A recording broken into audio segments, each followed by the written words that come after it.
বাংলাদেশের সীমান্ত জুড়ে হঠাৎ করে উত্তেজনা শুরু হয়েছে।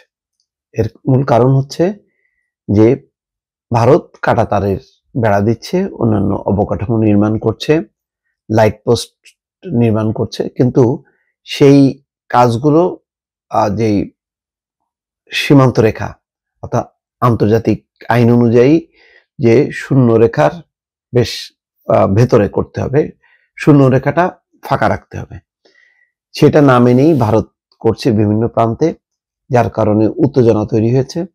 সেখানে বাংলাদেশ প্রান্তে শুধু বিজেপি বাধা দিচ্ছে তা না, বাংলাদেশের জনগণও প্রতিবাদ করছে। আবার ওই প্রান্তেও ভারতীয় জনগণও জড়ো হচ্ছে। মানে একটা মনে হচ্ছে যেন দুই দেশের মধ্যে কি একটা পরিস্থিতি হয়েছে, যুদ্ধ। তো যুদ্ধ একটা পরিস্থিতি কেন? এর কারণ হলো বাংলাদেশের সংখ্যালঘুদের নির্যাতন বিষয় এমন অপপ্রচার করা হয়েছে। বিচ্ছিন্ন কিছু ঘটনাগুলিকে কেন্দ্র করে ব্যাপক প্রচার প্রচারণার মধ্য দিয়ে ভারতীয় মানুষকে বা ভারতে বসবাসরত হিন্দুদেরকে বোঝানো হয়েছে যে বাংলাদেশের হিন্দুরা নিরাপদ না, তারা ব্যাপক নির্যাতনের সম্মুখীন। অথচ এমন না যে সেই নির্যাতনের কারণে সেখানে ঢল নেমেছে, অর্থাৎ দলে দলে চলে যাচ্ছে, কিছুই না। এখানকার সংখ্যালঘু সম্প্রদায়ের নেতাদের কেউ কেউ বলছে যে এই অপপ্রচার চালান, এতে আমরা বরং বিপদগ্রস্ত হচ্ছি। যাই হোক, এমন প্রেক্ষাপটে ভারতের রাষ্ট্রদূতকে বা হাই কমিশনারকে তলব করা হয়েছিল পররাষ্ট্র মন্ত্রণালয়। পররাষ্ট্র মন্ত্রণালয় বৈঠক করেছেন পররাষ্ট্র সচিবের সঙ্গে। বৈঠকের পর ভারতীয় হাই কমিশনার প্রণয় ভার্মা বলছেন, সীমান্তে কাঁটাতারের বেড়া দেওয়ার ব্যাপারে দুই দেশের মধ্যে বোঝাপড়া রয়েছে। বুঝলাম না, তো বোঝাপড়া যদি হয়ে থাকে তাহলে বিভিন্ন জায়গায় উত্তেজনা কেন? তার ব্যাখ্যা তিনি দেননি।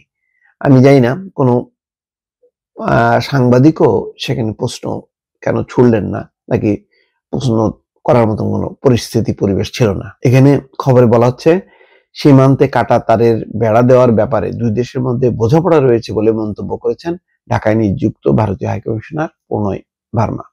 তিনি বলেন, দুই দেশের সীমান্তরক্ষী বাহিনী ভারতের বিএসএফ ও বিজিপি সহযোগিতায় সীমান্তে অপরাধ দমনের কাজ করবে। আজ রোববার বিকেলে পররাষ্ট্র সচিব মোহাম্মদ জসিমউদ্দিনের সঙ্গে আলোচনার পর প্রণয় ভার্মা সাংবাদিকদের এই কথা বলেন। প্রণয় ভার্মা বলছেন, আমি পররাষ্ট্র সচিবের সঙ্গে আলোচনা করেছি, অপরাধমুক্ত সীমান্ত নিশ্চিতের ব্যাপারে ভারতের প্রত্যয় নিয়ে কথা বলেছি। চোরাচালান, অপরাধীদের চলাচল, পাচারের চ্যালেঞ্জ কার্যকরভাবে দমনের বিষয়ে আলোচনা করেছে। তো এগুলি তো ভালো, তো তাহলে উত্তেজনা হচ্ছে কেন? কিভাবে কাঁটাতারের বেড়া নির্মাণ করা হচ্ছে? সীমান্তে কাঁটাতারের বেড়া নির্মাণের বিষয়ে ভারতীয় হাইকমিশনার বলছেন, নিরাপত্তার জন্য সীমান্তে কাঁটাতারের বেড়া দেওয়ার ব্যাপারে আমাদের মধ্যে বোঝাপড়া হয়েছে। এই ব্যাপারে দুই দেশের সীমান্তরক্ষী বাহিনী বিএসএফ ও বিজিবির মধ্যে যোগাযোগ রয়েছে। আমরা আশা করি সীমান্তে অপরাধ দমনের বিষয়ে সহযোগিতার মাধ্যমে সেই বোঝাপড়ার বাস্তবায়ন হবে। তো কি হলো এখানে? স্বরাষ্ট্র উপদেষ্টা যেখানে বলছেন যে বিজিবির শক্ত অবস্থানে সীমান্তে বেড়া নির্মাণ বন্ধ রাখতে বাধ্য হয়েছে ভারত, স্বরাষ্ট্র উপদেষ্টার বক্তব্য। আর একটা বৈঠক, পাটগ্রামের সীমান্তে বিএসএফ এর বেড়া স্থাপনে বিজেপির বাধা, নওগাঁয় উত্তেজনা নিরসনে পতাকা বৈঠক।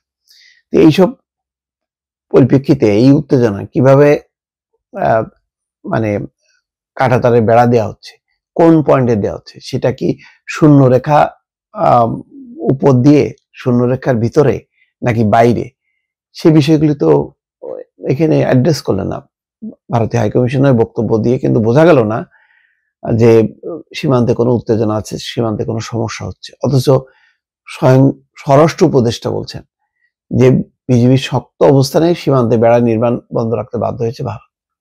তাহলে বিষয়টা কি দাঁড়ালো? বৈঠকটা কি হলো? কি নিয়ে বৈঠক হলো? বৈঠকের ফলাফলটা কি দাঁড়াচ্ছে? এটা আসলে বাংলাদেশের পররাষ্ট্র সচিব বা বাংলাদেশের পক্ষ যতক্ষণ না পর্যন্ত পরিষ্কার না করে ততক্ষণ কিন্তু বোঝা যাচ্ছে না। দর্শক ভালো থাকবেন, আল্লাহ হাফেজ।